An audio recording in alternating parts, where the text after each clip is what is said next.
স্বাগত 1 ঘন্টার বিরতিহীন সংবাদ দুপুরে। সাথে আছি সাফাদ্দিন ফরিদ এবং সাথে আছে আমি মাহমুদা মমিতা। জানিয়ে দিচ্ছি শিরোনামগুলো। সিরাজগঞ্জের জঙ্গি আস্তানায় র্যাবের অভিযানে 4 জনের আত্মসমর্পণ, অস্ত্র এবং বোমা তৈরির সরঞ্জাম উদ্ধার।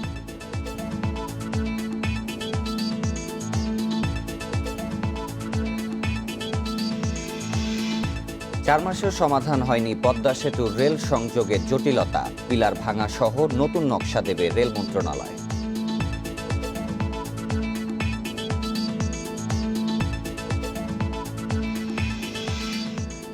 পরীক্ষার দিন সকালে স্থগিত হলো ঢাকা বিশ্ববিদ্যালয়ে সান্ধ্যকালীন কোর্সে ভর্তির কার্যক্রম, শিক্ষার্থীদের ক্ষোভ।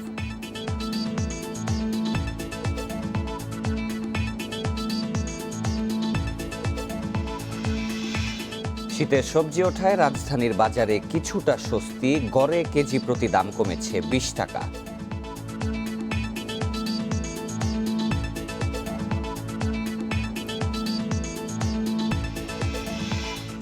এবং যুক্তরাষ্ট্রে 24 ঘন্টায় সর্বোচ্চ 1,92,000 করোনা রোগী শনাক্তের রেকর্ড, ক্যালিফোর্নিয়ায় কারফিউ।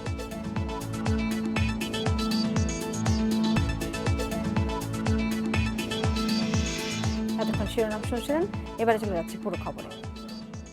সিরাজগঞ্জের শাহজাদপুরে জঙ্গি আস্তানায় র্যাবের অভিযানে আত্মসমর্পণ করেছে 4 জঙ্গি। সেখান থেকে অস্ত্র এবং বোমা তৈরির সরঞ্জাম উদ্ধার করা হয়েছে। ভোর থেকে উকিলপাড়া এলাকার ওই বাড়ির আশপাশে ঘিরে রাখে র্যাব সদস্যরা। পরে সকাল 10:30টার দিকে ওই বাড়িতে অভিযান চালায় র্যাব। পরে ওই 4 জন আত্মসমর্পণ করে। র্যাব জানিয়েছে, গত শনিবার রাজশাহীতে র্যাবের একটি অভিযান পরিচালনা করা হয়। সেখানে আটক কয়েকজনের তথ্যের ভিত্তিতে গতরাতে শাহজাদপুরের উকিলপাড়ার ওই বাড়িতে অভিযানে গেলে বাড়িটি থেকে র্যাবকে লক্ষ্য করে গুলি ছোড়া হয়। এরপর থেকেই বাড়িটিকে ঘিরে অবস্থান নেয় তারা। অভিযানের কারণে পুরো এলাকা জুড়ে আতঙ্ক বিরাজ করছে। নিরাপত্তার জন্য এলাকাবাসীকে ঘর থেকে বের না হওয়ার নির্দেশ দেওয়া হয়েছে।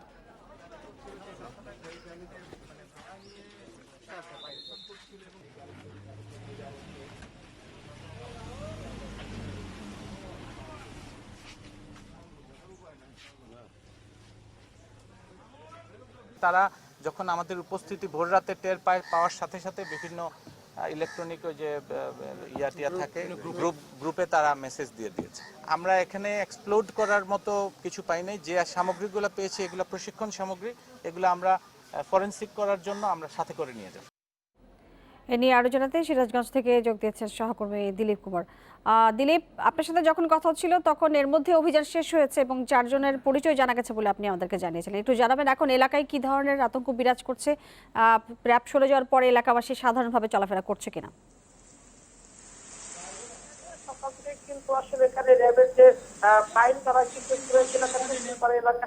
পুরো এলাকা ঘিরে রেখেছিল এবং র্যাবের আনুষ্ঠানিক তারা অভিযান শুরু করে। তারপরে কিন্তু 4 জন জঙ্গি সদস্য তারা আত্মসমর্পণ করেছে এবং আত্মসমর্পণ যারা করেছে তাদের পরিচয় পাওয়া যায়। তাদের মধ্যে পাবনা এবং সিরাজগঞ্জ অঞ্চলের আঞ্চলিক আমির কিরণ রয়েছে নাইমুল, আতিকুল এবং আমিনুল। এই 4 জন তারা আসলে ছাত্র পরিচয় দিয়ে কিন্তু এখানে এই বাড়িটি ভাড়া নিয়েছে। যে বাড়িটি রয়েছে আসলে সেটা কিন্তু একদম সেটা একটা ছাত্র ঘর। এটাকে আসলে মানুষের বসবাস নয় বলে মনে করছে এই সাদর এলাকাবাসী আছে এবং সেই বাড়ি থেকে তাদেরকে এই বাড়িটির মালিক, তার নাম হচ্ছে শামসুল আলম রাজা, তিনি বগুড়া ফ্যাসিলিটিস ডিপার্টমেন্টের সহকারী প্রকৌশলী হিসেবে সরকারি চাকরি করেন। তার বাড়িতে কিন্তু এই জঙ্গি সদস্যরা ছাত্র আল হেরা ইউনিভার্সিটি ছাত্র পরিচয় দিয়ে তারা আসলে এখানে বাড়ি ভাড়া নিয়েছিল এবং সকালে যে র্যাবের অভিযান, সেই অভিযান শেষ করে তারা এই বাড়িটি কিন্তু সিলগালা করে দিয়ে চলে গেছে এবং রাত থেকে যে বাড়ির এই আশেপাশের লোকজনকে যে বাড়ি থেকে বের হতে যে হচ্ছিল না, এখন কিন্তু আমরা দেখেছি যে বাড়ি থেকে লোকজন বের হয়েছে এবং তারা যখন জোহরের নামাজ তারা আদায় করেছে। আমরা এলাকাবাসীর সাথে কথা বলেছিলাম, তারা আসলে আতঙ্কিত যে এরকম একটি উকিল পাড়া, এখানে আপনারা জানেন একটি অভিজাত এলাকা উকিল পাড়া, এটা উদ্বোধন করে সেই উকিল পাড়াতে জঙ্গি সদস্যরা তাদের দাবি যে আসলে এই জঙ্গি দিলীপ, যে র্যাবের যে নির্দেশনা ছিল যে বের না হওয়ার একটা নির্দেশনা ছিল, সেটা কি এখন স্বাভাবিক হয়েছে? এলাকাবাসীকে স্বাভাবিকভাবে বের হচ্ছেন? এখন আসলে অভিযান শেষ করে কিন্তু র্যাব বাড়িটি সিলগালা করে দিয়ে চলে গেছে। এখন এলাকায় কিন্তু স্বাভাবিক পরিস্থিতি অবস্থা, মানুষজন স্বাভাবিকভাবেই চলাফেরা করলে। তবে আমরা দেখেছি যে বয়স্ক যারা তারাই কিন্তু আসলে শিশু নারীদের কিন্তু আমরা এখানে এখন পর্যন্ত বের হতে দেখিনি এবং এখানকার যারা অধিবাসী আছে তাদের যে অভিযোগ যে কিভাবে বাড়ি ভাড়াগুলো তারা পরিচয় নিয়েছে কিনা এবং এর সাথে আরো কেউ সংশ্লিষ্ট আছে কিনা স্থানীয়, কারণ যারা ধরা পড়েছে তারা কিন্তু কেউ স্থানীয় না, তারা বিভিন্ন জেলা, তারা নীলফামারী, সাতক্ষীরা, পাবনা থেকে এসেছে। স্থানীয় কেউ জড়িত আছে কিনা সেটাও তদন্ত করা আহ্বান জানিয়েছে এখানকার এলাকাবাসী। দিলীপ, আপনাকে অনেক ধন্যবাদ আমাদের সাথে যুক্ত হয়ে এই বিষয়ে তথ্য দেওয়ার জন্য। 4 মাসেও সমাধান হয়নি পদ্মা রেল সংযোগ প্রকল্পের নকশা জটিলতার। 4টি পিলারের প্রয়োজনীয় উচ্চতা থাকলেও প্রশস্ততা না থাকায় সবশেষ ডিজাইনও ফিরিয়ে দিয়েছে পদ্মা সেতু কর্তৃপক্ষ। এখন পিলার ভেঙে নতুন নকশা করছে রেল মন্ত্রণালয়। এ অবস্থায় মাওয়া ও জাজিরা প্রান্তের চিহ্নিত স্থানে কাজ বন্ধ রয়েছে। বিশেষজ্ঞদের আশঙ্কা এতে বেড়ে যাবে রেল সংযোগ প্রকল্পের সময় ও খরচ। আগস্টে রেল সংযোগ প্রকল্পের 4টি পিলার নিয়ে আপত্তি জানায় পদ্মা সেতু কর্তৃপক্ষ। প্রয়োজনীয় 5.7 মিটার উচ্চতা ও রাস্তার প্রশস্ততা 15.5 মিটার না থাকায় এ আপত্তি। সেতু কর্তৃপক্ষের বিশেষজ্ঞরা সম্ভাব্য 3টি সমাধান দেন। সেটি পর্যালোচনা করে রেল কর্তৃপক্ষ উচ্চতা ঠিক রেখে রাস্তার প্রশস্ততা 2 মিটার কমিয়ে আরেকটি নকশা দেন, কিন্তু সেটিও ফিরিয়ে দিয়েছে সেতু বিভাগ। আমাদের যেটা রিকোয়ারমেন্ট ছিল ফুলফিল হয় না, ফুলফিল না হলে অ্যাকসেপ্টেড হবে কি? এটা ওনাদেরকে সেই পরামর্শ দেওয়া হয়েছে। এরপর রেল কর্তৃপক্ষ বুয়েটের সহযোগিতায় বিশেষ নকশাও করে, কিন্তু তাতেও আন্তর্জাতিক মান অনুযায়ী উচ্চতা ও প্রশস্ততা নিশ্চিত হয়নি। এখন পদ্মা সেতুর বিশেষজ্ঞরা বলছেন তাদের দেয়া পরামর্শগুলো মানলে উচ্চতা, প্রশস্ততা সবকিছুই নিশ্চিত হতো। ওরা রেলওয়েটা করেছে এই যে স্প্যানটা 38 মিটার করে করে আসছে। আমি বললাম যে এই এখানকার এই 338 114 মিটার, এটাকে 3টা না করে 4 ভাগ করো। 4 ভাগ করে 28.5 মিটার হবে। 4 ভাগ করলে রাস্তাটা মাঝখানে চলে আসে। অথবা যদি এটা অ্যাভয়েড করতে চাও তাহলে 38 মিটার ওই 4টাই আইসা এই মাঝখানেরটা 55 মিটার বাড়াও, গার্ডারটা একটু মোটা হবে, পার হয়ে যাবে। এ অবস্থায় রেল সংযোগ প্রকল্প সংশ্লিষ্টরা আলোচিত 4টি পিলার সরিয়ে ফেলার চিন্তা করছে। তবে এতে একমত হতে হবে সেতু বিভাগ ও রেলের বিশেষজ্ঞদের। ওই স্পেসটা আমাদের করে দিতে হয় 15.5। এটা যদি বিআরের যদি এই ডিমান্ডটা আপনার যাচাই বাছাই করে যদি এটা তাদের প্রয়োজন হিসাবে যদি দেখা যায় যে না এটা প্রয়োজন, তাহলে আমাদের এই দুটো অ্যাডজাস্ট করতে হবে। সরকারের ফাস্ট ট্র্যাকে প্রকল্পের জটিলতা 4 মাসেও সমাধান না হওয়ায় উদ্বিগ্ন বিশেষজ্ঞরা। তাদের মতে নকশার জটিলতায় সময় বাড়লে পদ্মা রেল সংযোগ প্রকল্পের খরচ বেড়ে যাবে।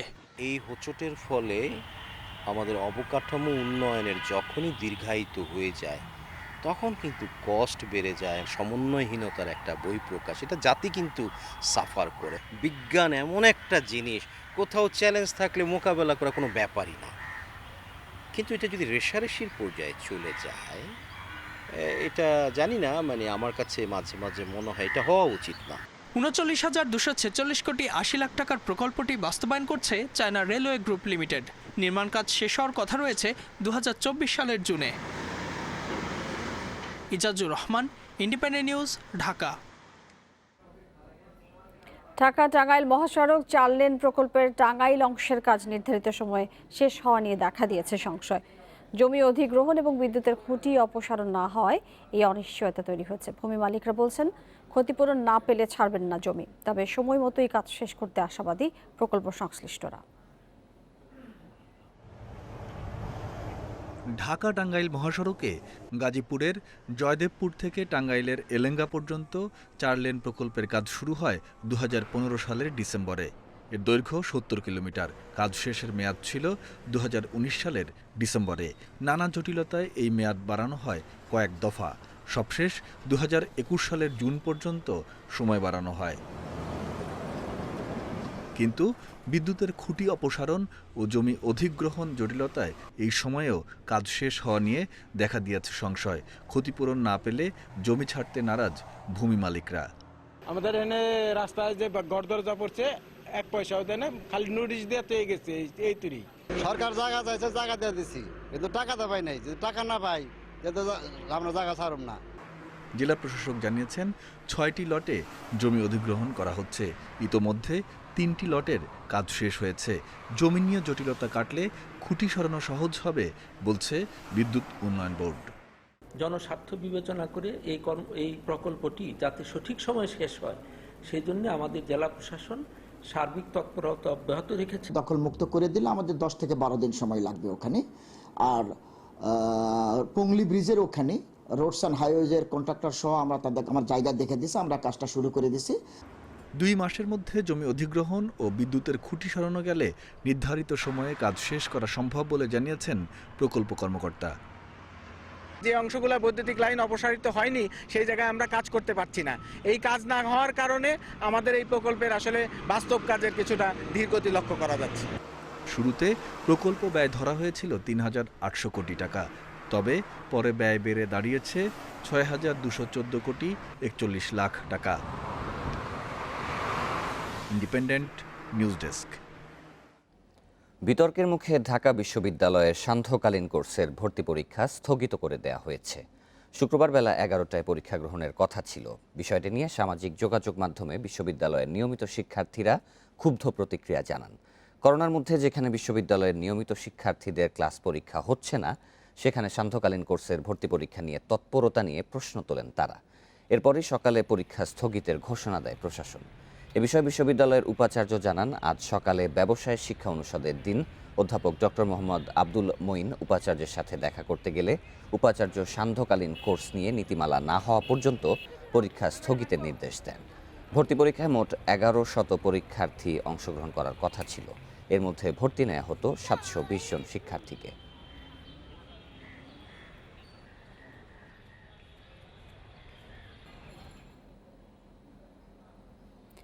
সময়মতো বুনিয়াদী প্রশিক্ষণের সুযোগ না পাওয়ায় চাকরি স্থায়ী হতে শিক্ষা ক্যাডারের কর্মকর্তাদের লাগছে 3 থেকে 5 বছর। আর এই অবস্থা সৃষ্টি হয়েছে জাতীয় শিক্ষা ব্যবস্থাপনা একাডেমির সক্ষমতার অভাবে। এতে দেখা দিয়েছে অসন্তোষ, সংকট দ্রুত সমাধানের দাবি তাদের। 35তম বিসিএস এর শিক্ষা ক্যাডারের কর্মকর্তা সেলিম রেজা 2017 সালের মে মাসে চাকরিতে যোগ দিলেও তা স্থায়ী হয়নি এখনো। বুনিয়াদী প্রশিক্ষণের সুযোগ না পাওয়ায় এ ভোগান্তি। নিয়ম অনুযায়ী এই প্রশিক্ষণে অংশ নেয়ার কথা 6 মাসের মধ্যে। তবে জাতীয় শিক্ষা ব্যবস্থাপনা একাডেমি নায়েমের সক্ষমতার অভাবে এই অবস্থা। আমাদের যে আরও সহকর্মী রয়েছে আমার ব্যাজের 35 ব্যাজের, তারা কিন্তু অধিকাংশই এখনও ট্রেনিংয়ে ডাক পায়নি বা সুযোগ পায়নি। তারা হয়তো কবে পাবে সেটাও অনিশ্চিত। শিক্ষা ক্যাডার সংগঠন বলছে এই অবস্থা চলছে বছরের পর বছর। প্রশিক্ষণে দেরি হওয়ায় কর্মকর্তারা অন্যান্য ক্যাডারের থেকে পদোন্নতি, বেতন সহ সুযোগ সুবিধার দিক দিয়ে 5 বছর পিছিয়ে আছে। সেই সঙ্গে প্রশিক্ষণ ছাড়াই লম্বা সময় ক্লাস নিচ্ছেন তারা। বঞ্চিত হচ্ছে শিক্ষার্থীরা। যোগদানের 15 দিনের মধ্যে বুনিয়াদী প্রশিক্ষণের ব্যবস্থা করতে হবে।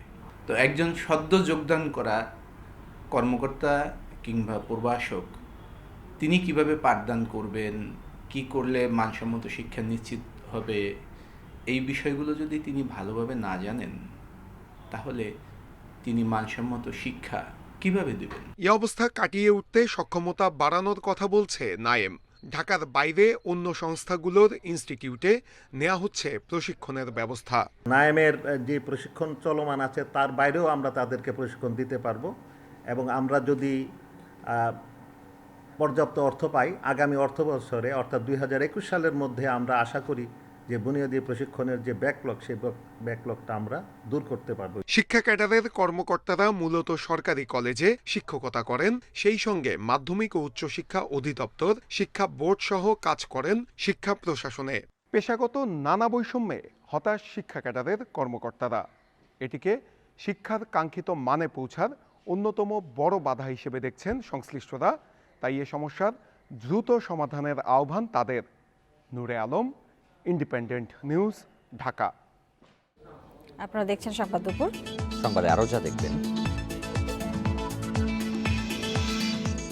14 দলীয় জোটে ভাঙনের সম্ভাবনা নাকচ করে দিলেন নেতারা। জোটে নিষ্ক্রিয়তা নিয়ে অনেকের অসন্তোষ।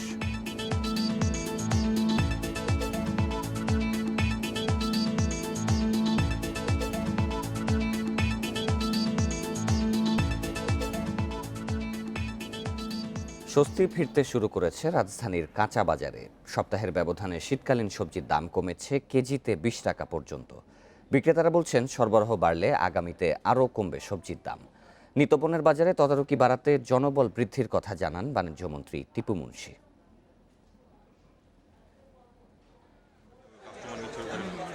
কয়েক সপ্তাহ চড়া দামের পর স্বস্তি ফিরেছে সবজির বাজারে। শীতের নানা সবজিতে এখন ভরপুর বাজার। বাজার ঘুরিয়ে দেখা যায় গত সপ্তাহে শিম ৮০ টাকা কেজিতে বিক্রি হলেও এখন ৬০ টাকা। বেগুন বিক্রি হচ্ছে ৪০ থেকে ৫০ টাকা কেজি দরে। টমেটো, করলার কেজি ৫০ থেকে ৬০ টাকা। ফুলকপি, বাঁধাকপি প্রতিটি কেনা যাচ্ছে ৩০ থেকে ৪০ টাকায়।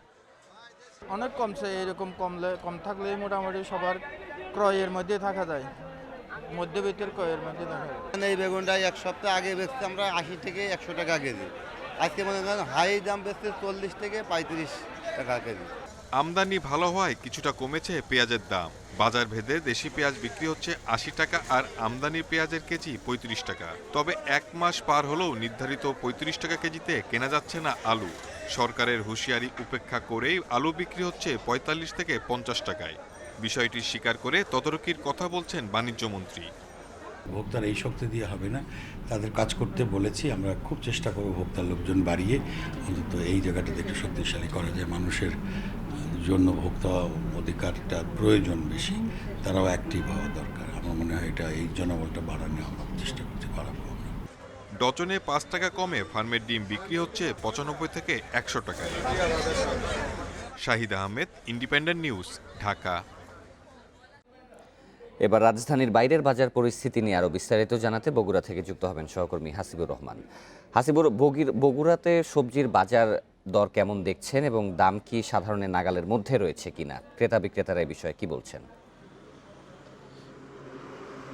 সব সবজির দাম এখনো সাধারণ ক্রেতাদের নাগালে না আসলেও বেশ কমেছে। শীতের সবজি, বিশেষ করে শিম, আলু সহ অন্যান্য যেসব শীতের সবজি রয়েছে, ফুলকপি, বাঁধাকপি, এসবগুলোরই দাম কমেছে। তবে সেগুলোর দাম গত বছরের তুলনায় এখনও কিছুটা বেশি বলে আমরা বিভিন্ন এলাকা থেকে জানতে পেরেছি। কিছুক্ষণ আগে আমি বগুড়ার মহাস্থান সবজি বাজার, যেটি উত্তরাঞ্চলের অন্যতম বড় সবজি বাজার, সেখানে একজন আড়তদারের সাথে কথা বলেছি। তিনি বলেছেন অন্যান্য দিনের তুলনায় আজকে শীতের সবজির পাশাপাশি অন্যান্য যেসব সবজি সবেরই দাম কিছুটা কমেছে এবং সব থেকে আশার যে তথ্য তিনি দিয়েছেন যে আগামী এক সপ্তাহের মধ্যে আরও কিছুটা দাম কমবে, এমনই আশার কথা তিনি আমাদেরকে শুনিয়েছেন। যে সিম আমরা ১৫-২০ দিন আগেও ২০০ টাকা কেজিতে কিনেছি আমরা, সেই সিমের দাম এখন বেশ কম। এখন বলা যায় যে প্রায় চলে এসছে ১০০ টাকার মধ্যে। এর বাইরে টমেটো, যদিও সেটি আমাদের অঞ্চলের টমেটো নয়, আমদানি করা টমেটো, সেগুলোও নাগালের মধ্যেও রয়েছে। বাঁধাকপি, ফুলকপি যেসব গত সপ্তাহের আগে, অর্থাৎ বলা যায় যে ১০-১৫ দিন আগেও আমরা যেসব ৪০ টাকায় যে আকারের বাঁধাকপি বা ফুলকপি কিনেছি, সেগুলো এখন ২০-২৫ টাকার মধ্যেই চলে এসছে। তবে পেঁয়াজের দাম এখনও বলা যায় যে স্বাভাবিক হয় নাই, বেশ কিছুটা যদিও কমেছে। তবে আলুর দাম এখনও নাগালের বাইরে। নতুন যে আলু এই সময় আমরা পাই, সেগুলো অনেক এলাকাতেই এখনও ১২০-২৫ টাকা কেজি দরে বিক্রি হচ্ছে।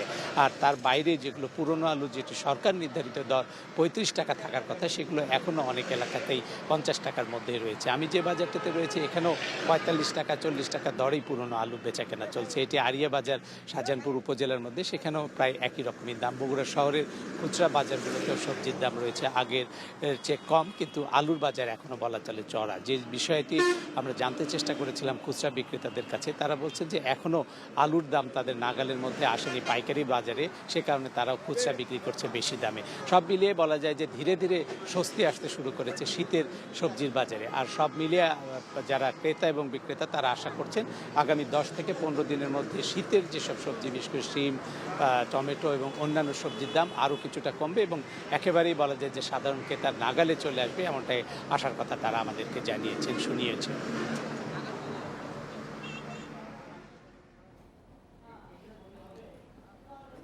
হাসিবুর, মহস্থানগড়ের পাইকারি বাজারের কি অবস্থা সে বিষয়ে একটু জানতে চাই। হ্যাঁ, আমি সেখানে কয়েকজন আড়তদারের সাথে কথা বলেছি। গত সপ্তাহে যে শিম বা ফুলকপি, বাঁধাকপি তারা ৩০-৩৫ টাকায় বিক্রি করেছে, সেগুলো আজকে ২০ থেকে ২৫ টাকার মধ্যেই তারা বিক্রি করছে। আলুর কথা তারা যেটি বলেছেন যে পাইকারি আলু, যেটি বলা যায় যে একেবারে নতুন, আপনি জানেন যে শীতের মৌসুমের নতুন আলুর একটি চাহিদা থাকে বাজারে ক্রেতাদের কাছে, সেই আলু এখন কিছুটা উঠেছে বাজারে, তবে দাম কিছুটা চড়া তারা বলছেন। আজকেও সেখানে পাইকারি বিক্রি হয়েছে প্রায় ১০০ টাকার মতো কেজি, প্রতি কেজি। এটি অবশ্য আকারে এবং মানভেদে কিছুটা দাম কম বেশি আছে, তবে তারা বলছেন যে এটিও গত বছরের তুলনায় বলা যায় কিছুটা বেশি রয়েছে। তবে এই আলুর দামও তারা কমতে শুরু করবে আগামী 3 থেকে 4 দিনে, এমনই আসার কথা তারা আমার শুনিয়েছেন। টমেটোর বাজারও কমবে, এটি তারা বলেছেন যে আর কয়েকদিনের মধ্যেই নতুন টমেটো উঠবে। দেশি টমেটো যেসব বা আমাদের এই অঞ্চলে চাষ হয় সেসব টমেটো কয়েকদিনের মধ্যে বাজারে উঠলে দাম আরও কমে যাবে। চট্টগ্রামের শস্য ভাণ্ডার খ্যাত দেশের দ্বিতীয় বৃহত্তম বিল রাঙ্গুনিয়ার গুমাই বিলে চলছে আমন ধান কাটার উৎসব। অনুকূল আবহাওয়ার কারণে এবার প্রত্যাশার চেয়ে বেশি ফলনে হাসি ফুটেছে কৃষকদের মুখে। লক্ষ্যমাত্রা ছাড়ানোর আশা কৃষি বিভাগের। হেমন্তের মিষ্টি রোদে বিস্তীর্ণ মাঠ জুড়ে কৃষকের ধান কাটার ব্যস্ততা। পাকা ধানের আঁটি কাঁধে নিয়ে ছুটছে মজুরের দল। রাঙ্গুনিয়ার গুমাই বিলে আমন ধান কাটার এই দৃশ্য এখন প্রতিদিনের। 6টি ইউনিয়ন জুড়ে গুমাই বিলের প্রায় 5000 হেক্টর জমিতে হয়েছে আমনের চাষ। কৃষকেরা বলছেন পরিমিত বৃষ্টি, উন্নত জাত ও প্রযুক্তির ব্যবহারে ফলন হয়েছে প্রত্যাশার চেয়ে বেশি। সরকারের পদ্ধতি বাড়াইছে, নতুন বীজ বাইরেছে, নতুন ধান করতেছে, এই ধান খুব সুন্দর ফলন হয়েছে। 15-20 কানি জমি কাটছি, এখন নিছি 2 মাস পর্যন্ত ধান কাটতে পারবো। ধানও বেশ হয়েছে। আমন চাষের শুরু থেকেই এবার বৃষ্টিপাত সহ সার্বিক আবহাওয়া ছিল বেশ ভালো। শেষ দিকে কিছু ঝড়ঝাপটা গেলেও তা ফসলের তেমন কোনো ক্ষতি করতে পারেনি। কৃষকেরা বলছেন পাখি আর পোকামাকড়ের উৎপাত যদি কিছুটা কমানো যেত তবে ফসলের ফলন আরো ভালো হতো। তবে সরকারিভাবে দেয়া বিনা 17 সহ কয়েকটি বীজে পোকা ধরায় কিছু জমিতে ফলন ভালো হয়নি বলেও জানান কৃষকেরা। যারা ওই ফানজাদান দিছে তাদের জমি একেবারে গুনগুনি গ্রামে নষ্ট করে ফেলছে। পাখি এসে ধান নষ্ট করে দেয়, পোকামাকড় নষ্ট করে দেয়। পোকামাকড় যদি না থাকতো আরো অনেক ধান হইতো। বিনা 17 বীজ দিয়ে সমন্বিত চাষের নিয়ম থাকলেও তা না জানায় কেউ কেউ আশানুরূপ ফলন পাননি বলে জানান উপজেলা কৃষি সম্প্রসারণ কর্মকর্তা। তবে সব মিলিয়ে এবার যে ফলন হয়েছে তার লক্ষ্যমাত্রা ছাড়িয়ে যাবে বলেও জানান তিনি। বিনা 17টা হচ্ছে আগাম জাত এবং নির্দেশনা আছে 15 দিনের মধ্যেই আমাকে বীজতলা থেকে এটা রোপণ করতে হবে। তো আমার কৃষকরা যেটা অভ্যস্ত না, সাধারণত 25 দিনের মাথায় এটা লাগাচ্ছে। তো ওরা বিনা 17টা আসলে বুঝতে না পেরে হয়তো 1-2 জন এটা ভুল করতে পারে, কিন্তু সবাই এটা করেনি, কারণ অনেক জায়গায় বিনা 17 ভালো ফলন হয়েছে।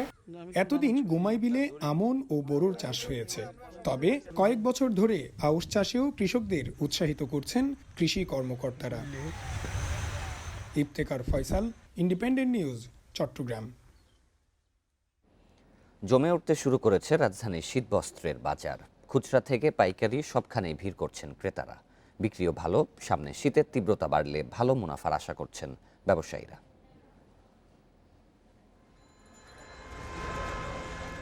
রাজধানীর নিউ মার্কেট এলাকার ফুটপাতের বিক্রেতা জাহাঙ্গীর আলম সপ্তাহখানেক আগে একই এলাকায় ডাব বিক্রি করলেও এখন পসরা সাজিয়েছেন কানটুপি, হাতমোজা, পা মোজা সহ রং বেরঙের শীতের কাপড়। তার মতো আরও অনেকে নগরীর ফুটপাতে অস্থায়ী গরম কাপড় বিক্রি করছেন। আমাদের আর তো কোনো ব্যবস্থা নাই যে আমরা ওরকম আমাদের কোনো চাকরি বাকরি করার ব্যবস্থা নাই, আমাদের কোনো শিক্ষিত না, আমাদের ফুলাফান কোনো বিদেশ নাই, কোনো চাকরিজীবী নাই, আমাদের পেটে ভাতে আছে। সময় যত গড়াচ্ছে শীতের আঁচও ভালোভাবে বোঝা যাচ্ছে। গরম কাপড়ের জন্য জনপ্রিয় রাজধানীর বঙ্গবাজার। সাশ্রয়ী দামে পছন্দের পোশাক কিনতে ভিড় করছেন নানা বয়সী ক্রেতা। করোনার কারণে অনেকে একটু আগে ভাগে সেরে ফেলছেন কেনাকাটা।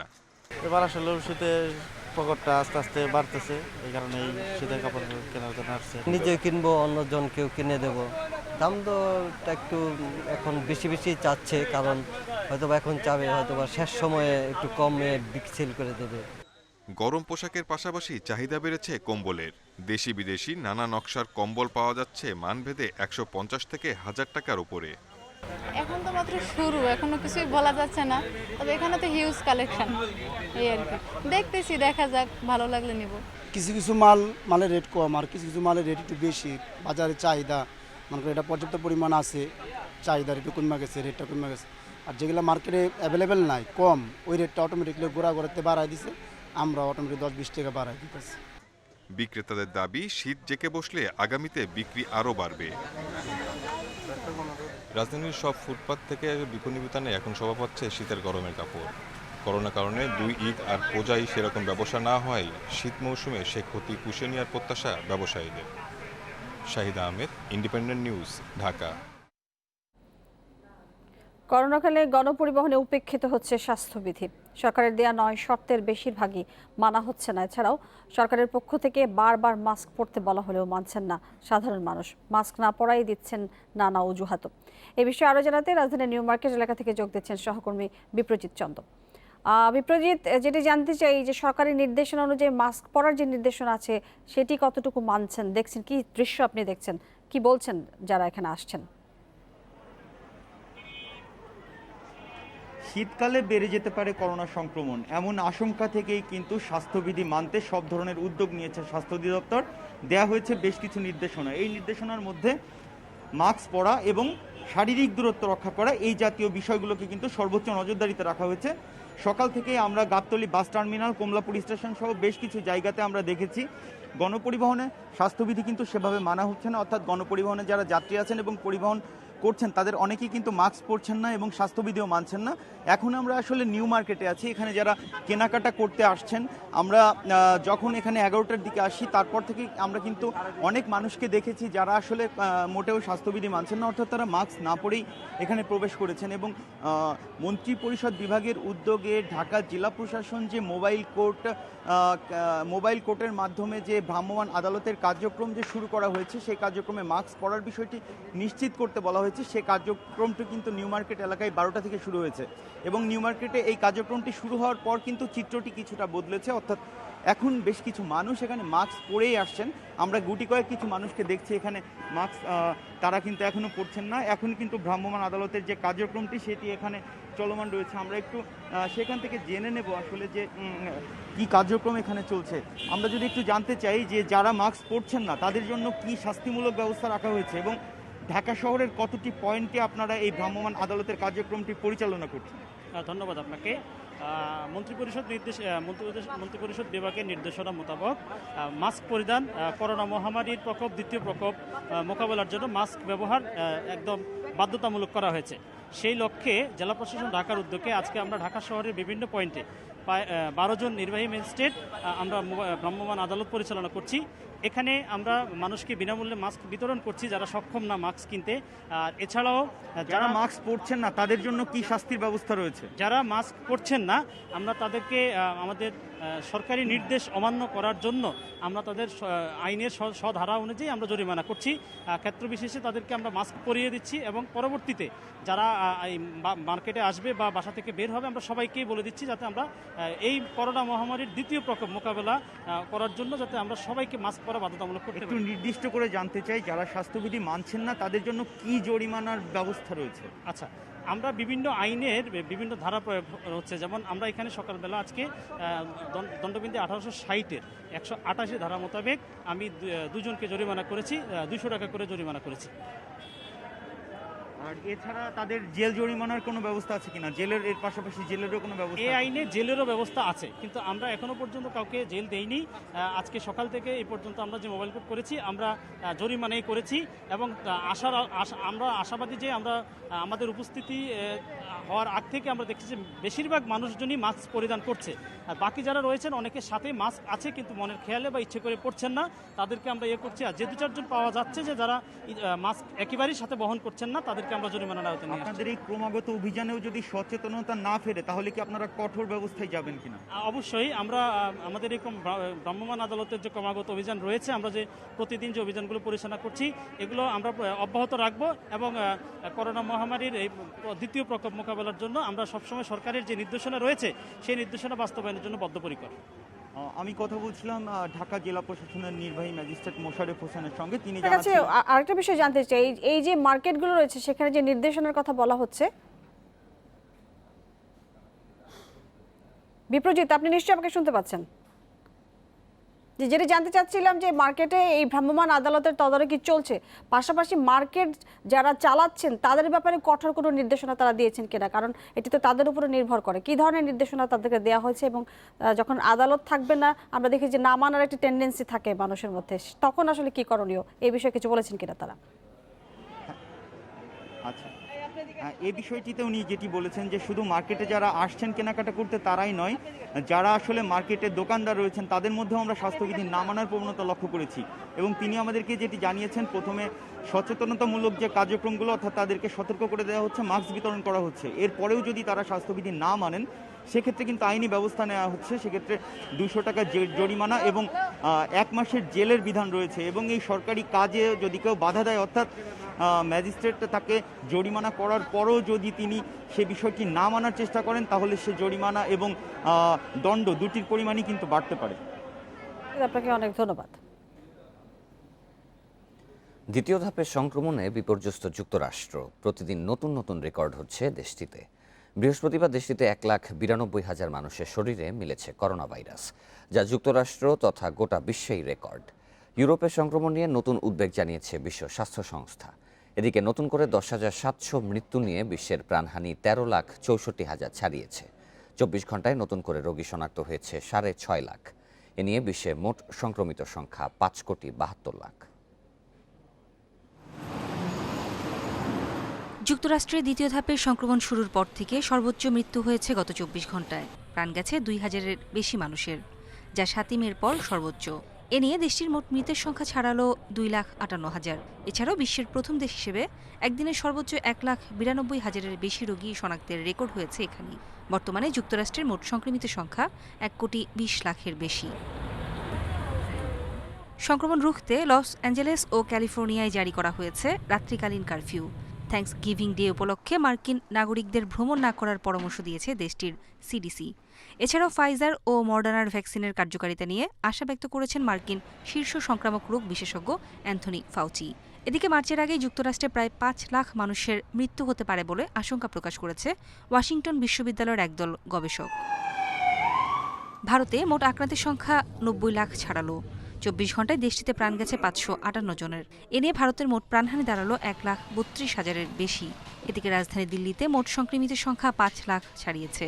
এ পর্যন্ত শহরটিতে প্রাণ গেছে 8,000-এর বেশি মানুষের। এ অবস্থায় নতুন বিধিনিষেধের পাশাপাশি মাস্ক না পরলে জরিমানার ব্যবস্থা করেছে কেজরিওয়াল সরকার। মেক্সিকোতে মৃতের সংখ্যা 1 লাখ ছাড়িয়েছে। দেশটিতে নতুন করে প্রাণ গেছে 576 জনের। নতুন 4,500 রোগী নিয়ে মোট আক্রান্ত 10,19,000-এর বেশি। পাশের দেশ ব্রাজিলে প্রাণহানি হয়েছে 644 জনের।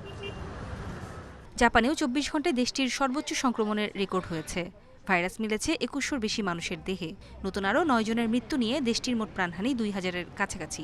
তবে এখনও দেশটিতে জরুরি অবস্থা জারি করার মতো পরিস্থিতি তৈরি হয়নি বলে জানিয়েছে সরকার। তৃতীয় ধাপের সংক্রমণ মোকাবেলায় কঠোর পদক্ষেপের কথা ভাবছে সাউথ কোরিয়া সরকার। এদিকে করোনা ট্রেসিং নিয়ে জটিলতা নিরসন করে সাউথ অস্ট্রেলিয়ায় 6 দিনের লকডাউন তুলে নেওয়ার কথা জানিয়েছে স্বাস্থ্য বিভাগ। এদিকে করোনায় দ্বিতীয় ধাপের সংক্রমণে বিপর্যস্ত ইউরোপ। 24 ঘন্টায় প্রায় 5,000 মানুষের প্রাণ গেছে এখানে। বিশ্ব স্বাস্থ্য সংস্থার মতে প্রতি 17 সেকেন্ডে একজন করোনা রোগীর মৃত্যু হচ্ছে মহাদেশটিতে। ইতালিতে বৃহস্পতিবার প্রাণ গেছে 653 জনের। বর্তমানে দেশটির মোট মৃতের সংখ্যা প্রায় 48,000। দেশটিতে নতুন করে ভাইরাস মিলেছে 36,000-এর বেশি মানুষের দেহে। এছাড়াও পোল্যান্ডে একদিনে 637 জনের মৃত্যু হয়েছে। নুরে জান্নাত, ইন্ডিপেন্ডেন্ট নিউজ। 14 দলীয় জোটে ভাঙন ধরেছে, এটি শুধুই গুঞ্জন বলছেন নেতারা। তবে জোটের কার্যক্রম নিয়ে অসন্তোষ রয়েছে অনেকের। তারা বলছেন এই জোট এখন অনেকটাই নিষ্ক্রিয়।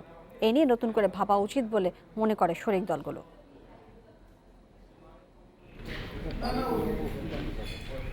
2005 সালে আওয়ামী লীগ 11 দল, জাসদ ও ন্যাপকে নিয়ে 14 দলীয় জোটের জন্ম। 2008, 2014 ও 2019 সালের জাতীয় সংসদ নির্বাচনে একসাথে জয় পায় এই জোট। দুবার মন্ত্রিসভাতেও জায়গা পেয়েছিল আওয়ামী লীগের শরিক সদস্যরা। আমি শেখ হাসিনা শেষবার মন্ত্রিত্ব না পাওয়ার পর থেকেই শরিক দলগুলোর সাথে আওয়ামী লীগের দূরত্ব বাড়তে থাকে। এখন একসাথে রাজনৈতিক কার্যক্রম নেই বললেই চলে। সরকারের বিভিন্ন কর্মকাণ্ডের সমালোচনা করার অধিকার আমাদের রয়েছে। দলকে কার্যকর করার ব্যাপারে বিভিন্ন দলের বক্তব্য রয়েছে, সরকারের বিভিন্ন কাজের সমালোচনা রয়েছে। এখন সেই কাজ থেকে যদি কেউ অপরাধ বলে গণ্য করে সেটা ভিন্ন কথা। গুঞ্জন উঠেছে কোনো কোনো শরিক দলের জোট ছাড়ার, কিন্তু এ নিয়ে নেতারা বলছেন ভিন্ন কথা। 14 দলীয় জোটও ঐক্যের ভিতরে আছে, প্রতিযোগিতায় আছে। 14 দল ছেড়ে যাওয়ার কোনো প্রস্তাব অনানুষ্ঠানিকভাবে এবং আনুষ্ঠানিকভাবে কেউই উত্থাপন করেনি। এগুলা নিছকই গুজব। জোট এগিয়ে নিতে নতুনভাবে চিন্তা করার বিকল্প নেই বলছেন নেতারা। আমি মনে করি পুরনো যে প্রাসঙ্গিকতা 14 দলের ছিল সেই প্রাসঙ্গিকতা এখন আর কার্যকরী নাই। এখন নতুনভাবে পর্যালোচনা করে নতুনভাবে চিন্তা ভাবনা করে এটা করতে হবে এবং এখানে প্রধানত প্রত্যেক দলেরই নিজস্ব এই পরিস্থিতিকে অ্যাসেসমেন্ট করার বিষয় আছে। আমার দলও সেটা করবে। জোটের প্রধান শরিক আওয়ামী লীগও শরিক দলের জোট ছাড়ার গুঞ্জনকে উড়িয়ে দিচ্ছে। না, আমি মনে করি না যে 14 দলের সাথে আমাদের ওরকম কোনো বড় এই মুহূর্তে তাদের সাথে আমাদের পার্থক্য রয়েছে। ছোটোখাটো থাকলেও সেটা আমরা আশা করি যে গোছাতে পারবো। 14 দলের কোনো দলই 14 দলীয় ঐক্য জোট থেকে ছুটে যাবে, এটা আমি কিছুতেই মনে করি না। এই নেতা বলছেন, মুক্তিযুদ্ধের আদর্শ সাম্প্রদায়িকতা বিরোধী রাজনীতির স্বার্থেই 14 দলীয় জোটকে টিকিয়ে রাখা হবে। শাহাদাত স্বপন, ইন্ডিপেন্ডেন্ট নিউজ, ঢাকা। দেশের বিভিন্ন নির্বাচনকে বিতর্কিত করতেই বিএনপি তাতে অংশ নেয় বলে দাবি করেছেন আওয়ামী লীগের সাধারণ সম্পাদক ওবায়দুল কাদের। নির্বাচনের প্রতি বিএনপির অনীহা থাকলেও ভোটারদের নেই দাবি করে ওবায়দুল কাদের বলেন, ঢাকার বাইরের উপনির্বাচনে বিপুল ভোটার উপস্থিতি তার প্রমাণ। সকালে ঢাকা রিপোর্টার্স ইউনিটিতে মিট দ্য রিপোর্টার্স অনুষ্ঠানে তিনি এসব কথা বলেন। নির্বাচন আন্দোলনে ব্যর্থ হয়ে বিএনপি নালিশের রাজনীতি চালিয়ে যাচ্ছে মন্তব্য করে সড়ক পরিবহন ও সেতুমন্ত্রী ওবায়দুল কাদের বলেন, বিএনপির রাজনীতি এখন প্রেস ব্রিফিংয়ে সীমাবদ্ধ। আন্দোলনের ডাক দিয়ে বিএনপির কেন্দ্রীয় নেতারা ঘরে বসে থাকেন, একটা বিক্ষোভ মিছিলও তারা করতে পারেন না। আওয়ামী লীগ সাধারণ সম্পাদক আরও বলেন, অনিয়মের বিরুদ্ধে সরকার কঠোর অবস্থানে রয়েছে। স্বাস্থ্য খাত সহ যেখানে অনিয়ম হচ্ছে সেখানেই অভিযান চালানো হচ্ছে। অনুষ্ঠানে সরকারের উন্নয়ন চিত্র সাংবাদিকদের কাছে তুলে ধরেন সেতুমন্ত্রী। আগামী বিজয় দিবসের আগেই পদ্মা সেতুতে সবগুলো স্প্যান বসছে বলেন তিনি। এখন পর্যন্ত সেতুর অগ্রগতি 91% বলেও জানান ওবায়দুল কাদের।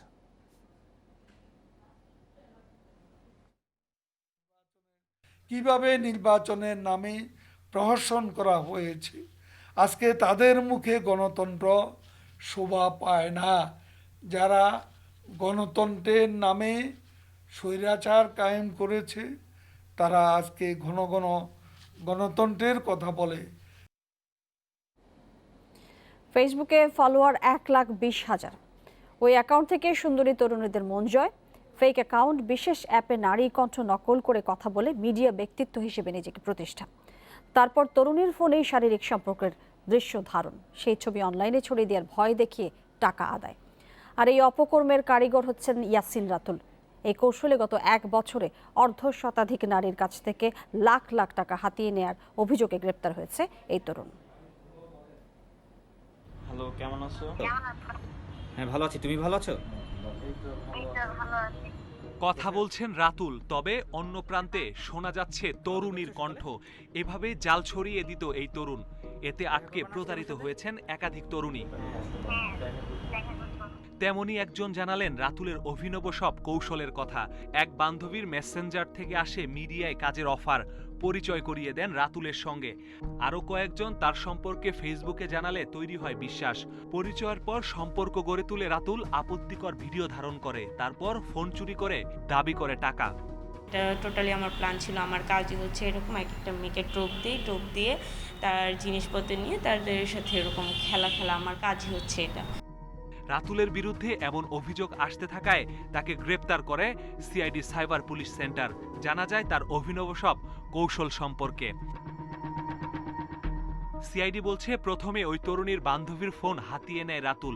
সেই ফোনে থাকা ফেসবুক আইডি থেকে নিজেই বান্ধবী সেজে ফেলে প্রতারণার জাল। এরপর আরও 2 তরুণীর নামে ফেক আইডি খুলে নিজেই নিজেকে মিডিয়া ব্যক্তিত্ব হিসেবে পরিচয় করায়। পাশাপাশি বিশেষ ধরনের ফোনে থাকা অ্যাপের মাধ্যমে নারী কণ্ঠে কথাও বলে রাতুল। ওর কাছে এমন কিছু ধরনের টেকনোলজি আছে এবং এই লাইনে সে যে এক্সপার্ট, সেটা হলো তার কিছু অ্যাপস আছে যে আপনার এই ফেক কল করার, বিভিন্ন বয়সে নারীদের কল করার জন্য তার এরকম কিছু অ্যাপস আছে। ফোনে সম্পর্ক তৈরির পর দেখা করে দেয় নাটক ও ইউটিউবে কন্টেন্ট বানানোর প্রস্তাব। ঢাকার বাইরে নিয়ে শারীরিক সম্পর্ক গড়ে ভিডিও ধারণ করত তরুণীর ফোনেই। পরে সে ফোন চুরি করে ভিডিও ইউটিউবে ছড়িয়ে দেওয়ার ভয় দেখিয়ে 1 বছরে 50-এরও বেশি নারীর সঙ্গে প্রতারণা করেছে রাতুল। মেয়ের মোবাইলটা নেওয়ার সুবিধা হলো কি, যে ওই মেয়ের সাথে যে ফেসবুক আইডি থাকে, তারপরে জিমেল অ্যাকাউন্ট থাকে, এমন কিছু তথ্য থাকে, এগুলো সব তার হেফাজতে নিয়ে নেয়। এরপরে এই যে হ্যাককৃত ফেসবুক আইডি থেকে তার যে ফ্রেন্ড লিস্টে যে নামগুলো আছে ওখানে এরকম 4-5 জন মেয়েকে আবার টার্গেট করে, যে সমস্ত মেয়েরা আপনার এই মিডিয়া লাইনে এইসব কাজ করতে আগ্রহী। এমন ঘটনা থেকে বাঁচতে অপরিচিত কারো সঙ্গে সম্পর্ক তৈরির আগে আরও সতর্ক হওয়ার পরামর্শ সিআইডির। Masudur Rahman, independent news, Dhaka. আপনারা দেখছেন সংবাদ দুপুর। সংবাদে আরও যা দেখবেন, জাতিসংঘ রোহিঙ্গা সংকটের জরুরি সমাধানের প্রস্তাব পুনরায় গ্রহণ, সৃষ্টির আশা ঢাকার।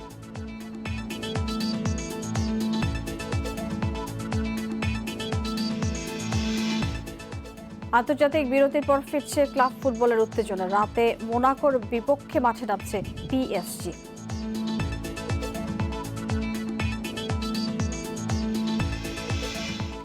জাতিসংঘে আবারও রোহিঙ্গা সংকটের জরুরি সমাধানের প্রস্তাব গৃহীত হয়েছে।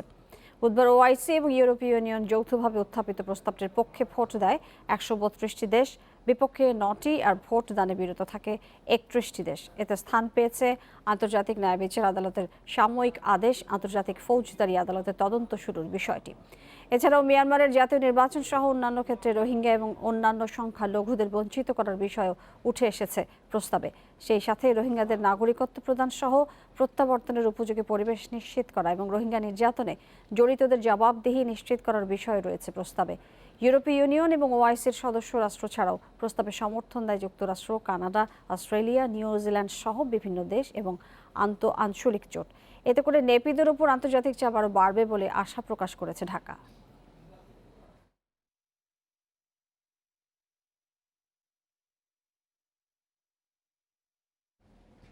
পরাজয় না মেনে জাতিকে ভয়াবহ বার্তা দিচ্ছেন মার্কিন প্রেসিডেন্ট ডোনাল্ড ট্রাম্প।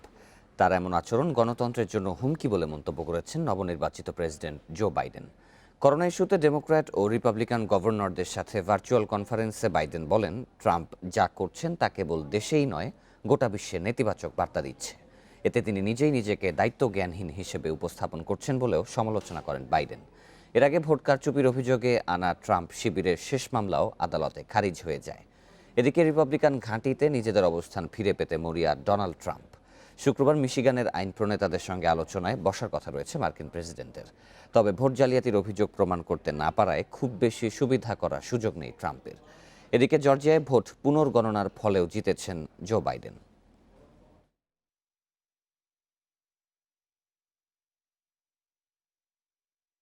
এই ছিল বিরতির সংবাদ দুপুরে। ইন্ডিপেন্ডেন্ট টেলিভিশনের সব খবর আরও বিস্তারিত জানতে চোখ রাখুন ফেসবুক, ইউটিউব এবং টুইটারে। ধন্যবাদ সবাইকে।